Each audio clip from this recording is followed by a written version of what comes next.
So we will continue with the topic of total fixed cost. ठीक है, अभी तक हमने देखा था कि टोटल फिक्स्ड कॉस्ट का शेड्यूल बना लिया और total fixed cost is the fixed amount at any level of output. So that's why the total fixed cost curve will be a horizontal straight line, meaning that किसी भी level of output पे fixed cost तो same रह रही है. ठीक है. अब मैं एक चीज बताने जा रही थी टोटल कॉस्ट के बारे में.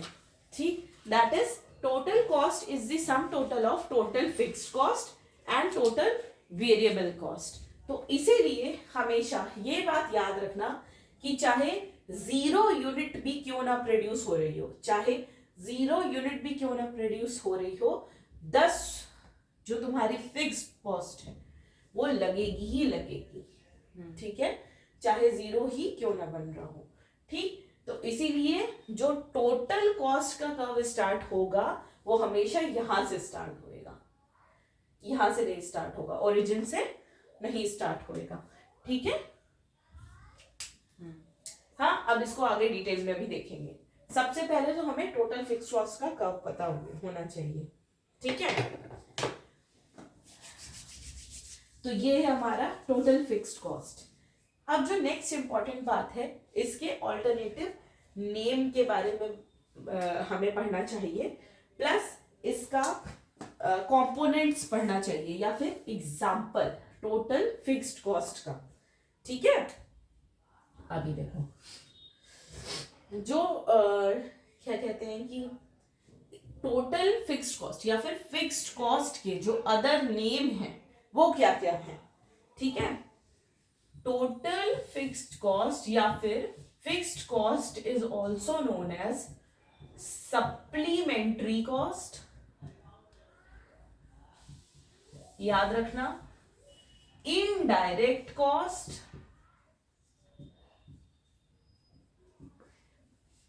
and overhead cost.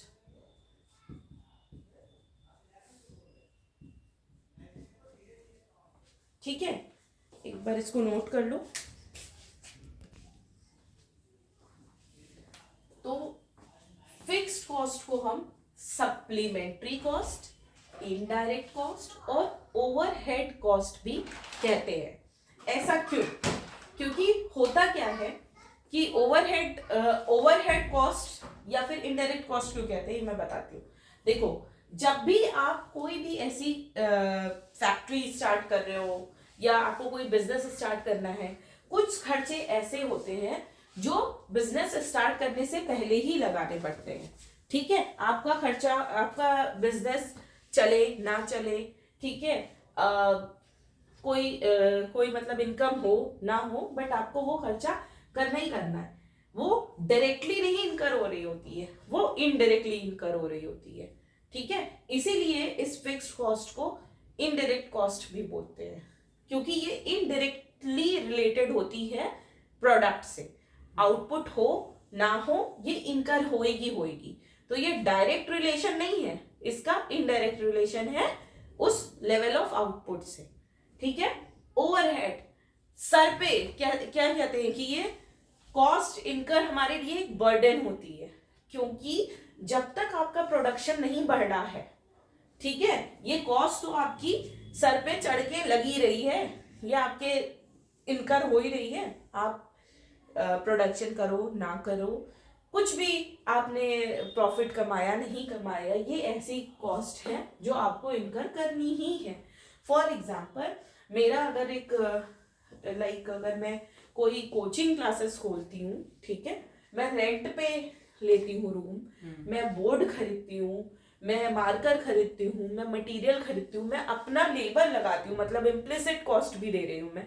ठीक है, बट मेरे पास एक भी स्टूडेंट नहीं आया उस कोचिंग में, तो मेरा क्या होगा, मेरी फिक्स्ड कॉस्ट तो इनकर होगी ना. ठीक है, तो वो ऐसी कॉस्ट है जो मेरे ओवर दी हेड कॉस्ट होती है.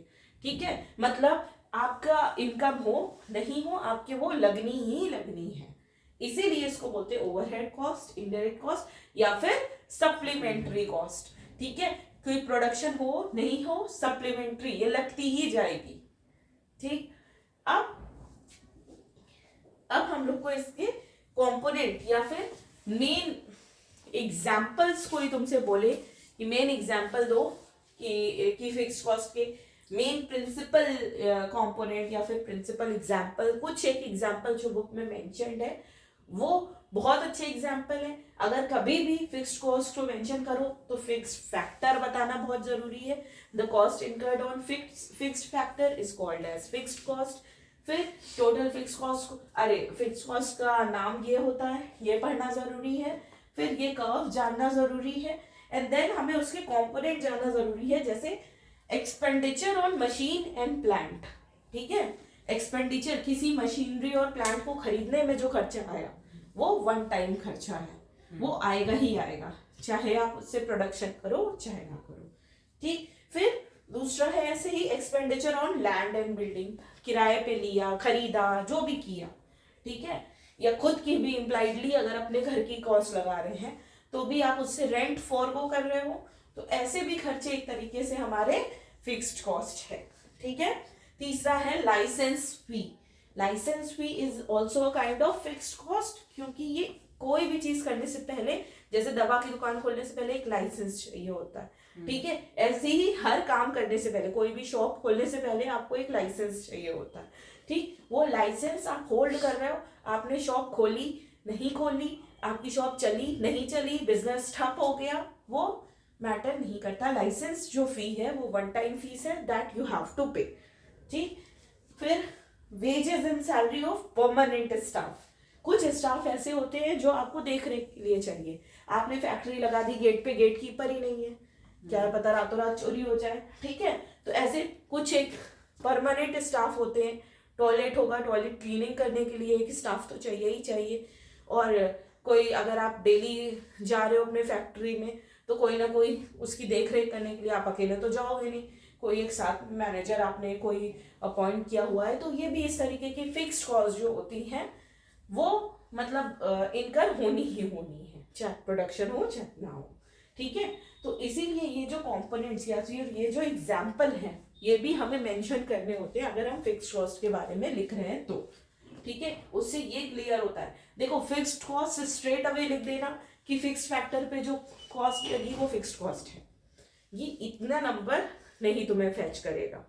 ठीक, you have to fetch, if you want to fetch more numbers then learn one schedule, up to 5 लिख दो, मिनट सेकेंड्स नहीं लगने हैं इसको ड्रॉ करने में। ठीक है, ड्रॉ किया, इसके अदर नेम लिखे और इनके कंपोनेंट लिख दिए या फिर एग्जाम्पल लिख दिए। ठीक है, so that will give you full marks on fixed cost. ठीक, तो फिक्स्ड कॉस्ट के लिए इतना ही है। अब हम नेक्स्ट कवर करते हैं अपनी वेरिएबल कॉस्ट।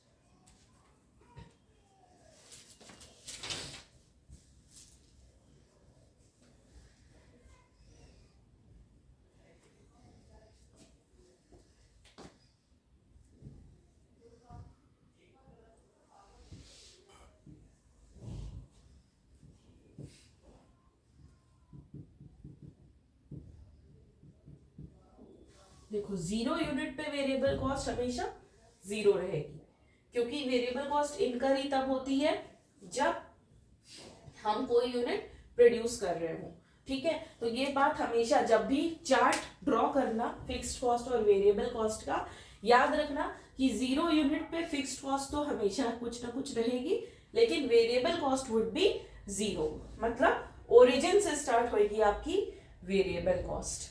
ठीक है, तो शेड्यूल बनाते वक्त ध्यान रखना, पहला तुम्हारा वो होना चाहिए, जीरो होना चाहिए, 10, 18,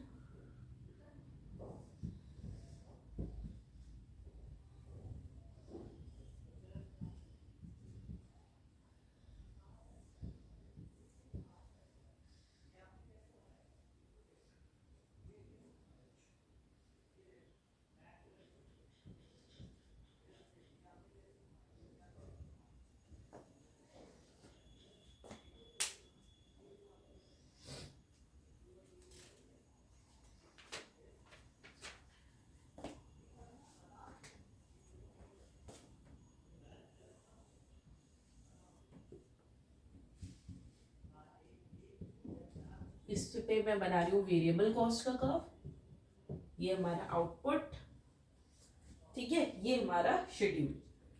अगर नहीं साफ साफ लगे तो देखो 0, 10, 18, 24, 28, 32, 38। ठीक है, ये तो हो गए नंबर्स। पहले इनका डिफरेंस है 8, तो 6, फिर 4,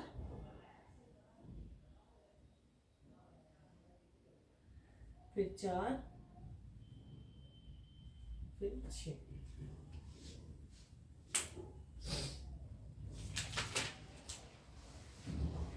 देखो अगर मीनिंग लिखने को आए वेरिएबल कॉस्ट की, तो आगे जब मैंने वेरिएबल फैक्टर बता दिया तो ये बात ध्यान में रखना कि variable factor, the cost incurred in procuring a variable factor या cost incurred in variable factor is called as variable cost। ठीक है, अगर इसकी मीनिंग और क्लियरली लिखनी है तो variable cost refer to the expenditure incurred by the producer on the use of variable factor of production। ठीक है, वेरिएबल कॉस्ट को हम लोग प्राइम कॉस्ट भी बोलते हैं। ठीक है, या फिर डायरेक्ट कॉस्ट भी बोलते हैं। ठीक है, वेरिएबल कॉस्ट फिर मैं लिख रही हूं, याद रखना, this is very important. Prime cost या फिर डायरेक्ट कॉस्ट, इसका डायरेक्ट रिलेशनशिप होता है आउटपुट से।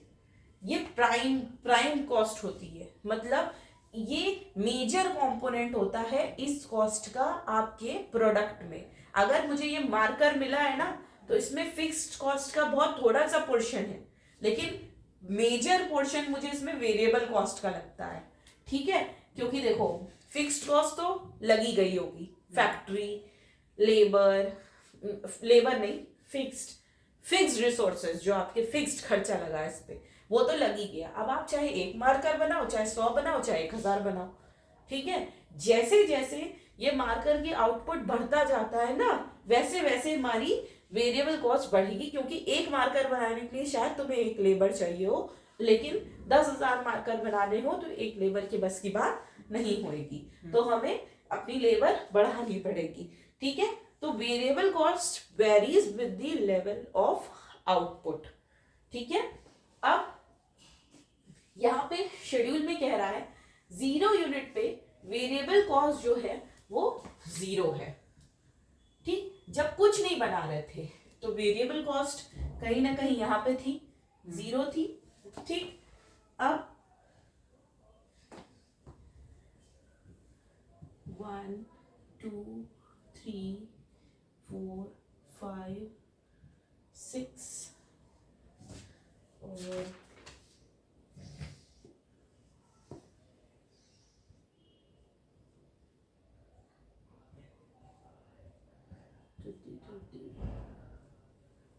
40, बस इतना ही है मैक्सिमम।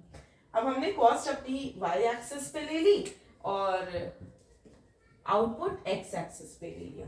ठीक है, जब 1 यूनिट बनाने लगे तो हमें 10 रुपीज की वेरिएबल कॉस्ट लगी। 1 यूनिट पे 10 यूनिट 10 रुपीज, 2 यूनिट पे 18 समवेयर यहां पे, 3 पे 24 समवेयर यहां पे, 4 पे 28, 24 और नीचे होगा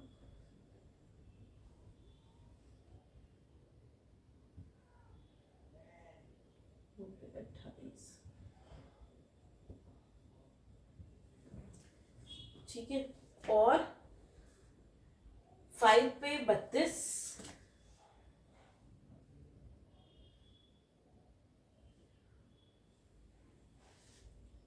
6 पे 38।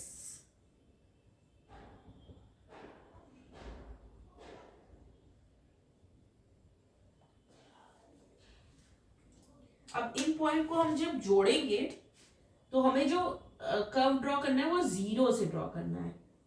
ठीक है,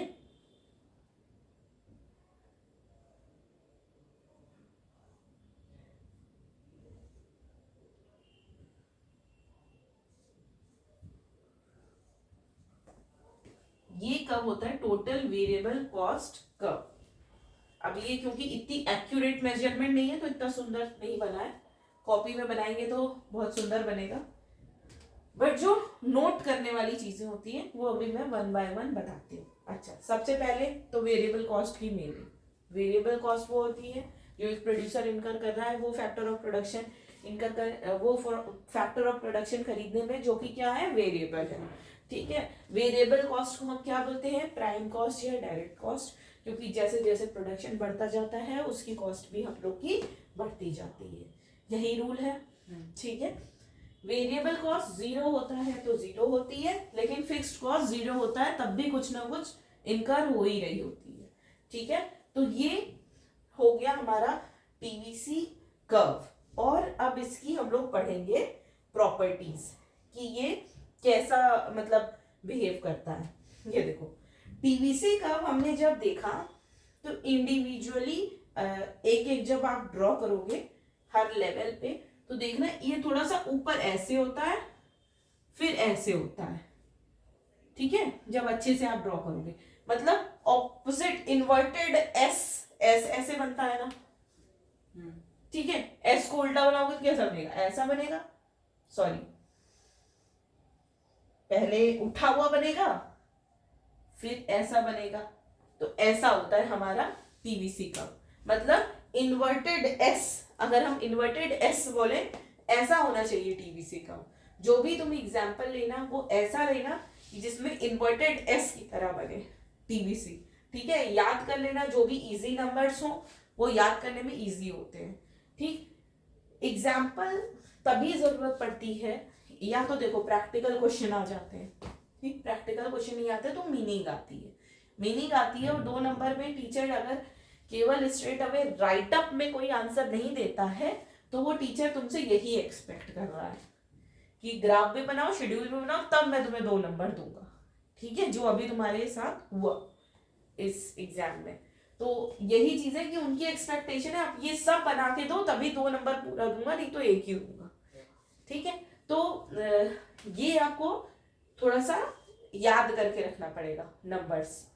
देखो, अब ये इसका बिहेवियर हम लोग पढ़ेंगे कि ऐसा क्यों होता है। ठीक, पहली बात तो दोनों ग्राफ को हम लोग कंबाइन करेंगे और फिर देखेंगे कि क्या नेचर है फिक्स्ड कॉस्ट का, क्या नेचर है वेरिएबल कॉस्ट का, और दोनों को जब हम कंबाइन पढ़ते हैं तो हमारा क्या कहते हैं कि कर्व कैसा बनेगा। ठीक, तो अभी तक फिक्स्ड कॉस्ट का मीनिंग क्लियर, फिक्स्ड कॉस्ट का चार्ट क्लियर, फिक्स्ड कॉस्ट की ग्राफ क्लियर, वेरिएबल कॉस्ट का चार्ट बना हुआ है और ये साइड में मैंने जो लिखा है वो डिफरेंस लिखा हुआ है। ठीक है, वो मैं बताऊंगी क्यों। और वेरिएबल कॉस्ट को मैंने प्लॉट कर दिया।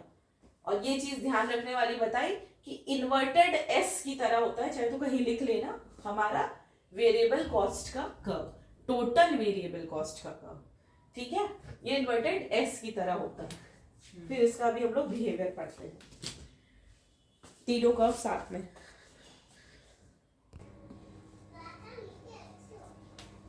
ठीक है, तो अभी जब हमने टीवीसी कर्व के बारे में पढ़ा तो हमने देखा कि TVC curve is inverted S shape. ठीक है, उसके पहले हमने पिछले चैप्टर में पढ़ा था टोटल प्रोडक्ट कर्व। तो टोटल प्रोडक्ट कर्व तो एस शेप का था, लेकिन टीवीसी कर्व जो होता है वो इन्वर्टेड एस शेप का होता है। दोनों के कर्व में रेलेवेंस था उनके स्लोप का। ठीक है, तो जब भी कर्व तुम्हारा यूं होता है, ऐसे स्टार्ट होता है, तो उसको हम लोग कहते हैं इंक्रीजिंग रेट। और जब भी कर्व हमारा यूं होता है उसको कहते हैं डिक्रीजिंग रेट। इस डायग्राम में हमारा कर्व जो होएगा वो उल्टा ऐसे, तो पहले ऐसे फिर ऐसे। ठीक, दैट मीन्स कि पहले हमारा डिक्रीजिंग रेट है और फिर इंक्रीजिंग रेट है। मतलब TVC first increases at a decreasing rate and TVC later on increases at a increasing rate. Increase तो देखो दोनों ही केस में कर रही है ना. It is just the rate that matters. It is just the opposite of total product curve. अगर ध्यान देंगे तो टोटल प्रोडक्ट में हमने एस शेप्ड कर्व पढ़ा था, that first of all increases at a increasing rate then at a decreasing rate. लेकिन यहाँ पे जस्ट ऑपोजिट है. ठीक है, तो ये कर्व का शेप याद रखना. ठीक, और रेट देखो कैसे हमने रेट देखा कि 0 से 10 से 18 हुआ. ठीक है, तो 8 का डिफरेंस है. फिर 18 से 24 6 का डिफरेंस है. ठीक, 24 से 28 4 का डिफरेंस. तो 8 से 6 हुआ मतलब डिक्रीज हो रहा है. 6 से 4 हुआ. अप टू थर्ड यूनिट हमारा डिक्रीज होता जा रहा है. After third unit it is stable and then it goes on increasing. ठीक है, इनका डिफरेंस बढ़ता गया. तो ये इंक्रीजिंग रेट हो गया. इस तरीके से हमने अपना रेट निकाला और स्लोप निकाला कि इसका स्लोप कैसा है, इंक्रीजिंग है या फिर डिक्रीजिंग है. ठीक है, इसके बाद अभी हम लोग कवर करेंगे कि इन तीनों को कंबाइन करके कैसे अपना कर्व बनाया जाए. ठीक है, तो अब चूंकि हमारे पास बोर्ड पे ज्यादा जगह नहीं है, या चलो उधर का मैं रब कर देती हूँ, तो कंबाइन करके बनाते हैं. इसके सबके नाम बहुत ध्यान से देखना और नाम हमेशा लाइफ टाइम याद रखना. अगर आप कॉस्टिंग पढ़ रहे हो, इकोनॉमिक्स के स्टूडेंट हो, तो आपने क्लास 11 में ये मिलेगा और आगे ये बार बार चीजें रिपीट भी नहीं होती हैं इतनी डिटेल में. यही जो मिलेगी. और ये बुक कभी भी हमेशा संभाल के रखना, क्योंकि कभी भी बेसिक्स पढ़ना हो तो आपकी 11th-12th की बुक आपके लिए समझ लो गीता है. ठीक है, तो बहुत संभाल के रखना. अब कंबाइंड देखते हैं. Combined total cost is always the summation of total fixed cost and total variable cost. ठीक है, अब हर यूनिट पे मुझे टोटल कॉस्ट निकालनी है, तो मुझे कुछ नहीं करना, मुझे सिंपली ऐड करना है. किसको? फिक्स्ड को और वेरिएबल को. 10 + 0 10, 10 + 10 20, 28, 34, फिर 38, 42 एंड 48. ठीक है, तो हमने टोटल फिक्स कॉस्ट फिक्स्ड कर रखी है. वेरिएबल कॉस्ट के नंबर याद करने हैं. अगर शेड्यूल बनाना है तो टोटल कॉस्ट तो अपने आप ही निकाल लोगे. ठीक है, तो इतना तो हो गया. अब इनका कर्व कंबाइन करके बनाते हैं. ठीक,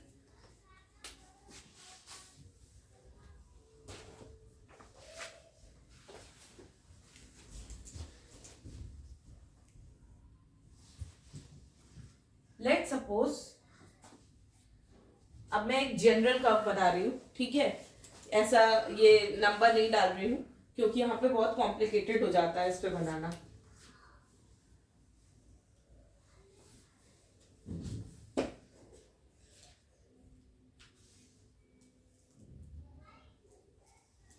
ये टोटल वेरिएबल कॉस्ट हो गई, ये टोटल फिक्स्ड कॉस्ट हो गई. और अब देखना, जो हमें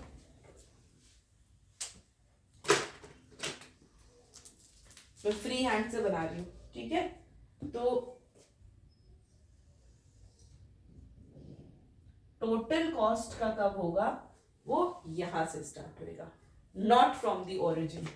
ये y, ये ओरिजिन, ये x, ये कॉस्ट, ये आउटपुट. ठीक है, fixed cost is a straight line curve. Total variable cost पहले ऐसे, ठीक है, इन्वर्टेड, एंड देन ऐसे, बिकॉज द रेट इज पहले डिक्रीजिंग रेट फिर इंक्रीजिंग रेट. तो ये डिक्रीजिंग रेट शो कर रहा है, ये इंक्रीजिंग रेट शो कर रहा है. टोटल कॉस्ट में इतना कंपोनेंट फिक्स्ड कॉस्ट का है, दिस मच. तो इसीलिए total cost, because total cost is summation of total fixed and total variable cost, that's why total cost curve would start from this point. ठीक है, ये हो जाता है कंबाइन ड्रॉ करने का, कंबाइन डायग्राम. ठीक है। अब देखो इसको लिखोगे कैसे, अगर तुम्हें इसका एक्सप्लेनेशन आ गया तो अगेन मैंने सबसे पहले बताया एक्सिस ड्रॉ करना, एक्सिस के बारे में बताना कि किस एक्सिस पे तुमने क्या शो किया है, ठीक है। देन बताना कि total fixed cost a straight line curve which is horizontal line curve which shows that irrespective of the level of output the fixed cost remains same, ठीक है। देन टोटल वेरिएबल कॉस्ट के बारे में लिखना, it increases with the increase in output. First it increases at a decreasing rate, ठीक है, decreasing rate, then it increases at a increasing rate, and total cost is the summation of total fixed cost and total variable cost. That's why the total cost curve is parallel to total variable cost, ठीक है। और it shows that the difference between total cost and total variable cost is total fixed cost. Obviously अगर तुमसे पूछे कि total cost minus total variable cost, तो obvious सी बात है तुम्हारा क्या निकल के आएगा, टोटल फिक्स्ड कॉस्ट। यहाँ पे एरिया देख लो, यही होता है एरिया, मतलब टोटल कॉस्ट में इतना पोर्शन हमारा वेरिएबल का है और बाकी का पोर्शन हमारा नीचे वाला फिक्स्ड का है, ठीक है। तो ये तुम्हारा डिफरेंस शो कर देता है। So this is all about ये तीनों कर्व, ठीक है। और इसमें अगर अभी तो मैंने फ्री हैंड पे ड्रॉ कर लिया, चाहो तो आप यूनिट भी प्लॉट कर लो, कर्व ऐसा ही निकल के आएगा, ठीक। और यही इसका रेलेवेंस है। बस इसका जो इंपॉर्टेंट पॉइंट है वो रेट याद करने वाला है, क्योंकि रेट इज कंफ्यूजिंग। पिछले वाले चैप्टर से अगर हम पढ़ेंगे तो फिर दिमाग में थोड़ा सा मैसअप हो जाता है कि पिछले में तो हमने ऐसा कर्व पढ़ा था, अब यहाँ पे ऐसा पढ़ रहे हैं, तो ये वाली बात हो जाती है। वो टोटल प्रोडक्ट कर्व था, ये टोटल वेरिएबल कॉस्ट कर्व है, ठीक है। तो इसको नोट डाउन कर लो, फिर हम लोग एवरेज कॉस्ट के कॉन्सेप्ट पढ़ लेते हैं।